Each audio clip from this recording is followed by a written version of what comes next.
that pulse is coming from, but by this point I would say it was somewhere in the desert where you've got a very large population. David has been talking about the oases and their importance. I think that we've got this same growth of population and a really quite successful mixing of pastoral and sedentary societies in the desert. The final one has been the subject of a long paper by Andrew Wilson and myself for a Congress organized by Jonathan, which is this group that seems to be as late as 400 AD. Now, this is a language group that's been known for 100 years, and it's been called the Zenatic languages. But nobody's actually put together the fact that these languages, A, appear around 400 AD, and B, cover precisely the area that seems to have been the subject of major invasions.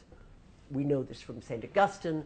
We know this from, by the time Procopius and Charippus see 100 years later, North Africa, these people are called Maori, and they are the enemy. They appear almost out of nowhere, though the point of entry for St. Augustine is the Hodna Basin, so somewhere in the middle of that red blob. And they go with a lot of archaeological markers. Saharan tomb types come back, Bazina types with niches in them, clear references to the Sahara, of which the most obvious is this group of tombs called the Jedar, with their beautifully cut masonry and pyramidal shape that is a memory exercise of the first water saying, we came from the Sahara. They were the successor kingdoms. I mean, they were the Merovingians, if you like.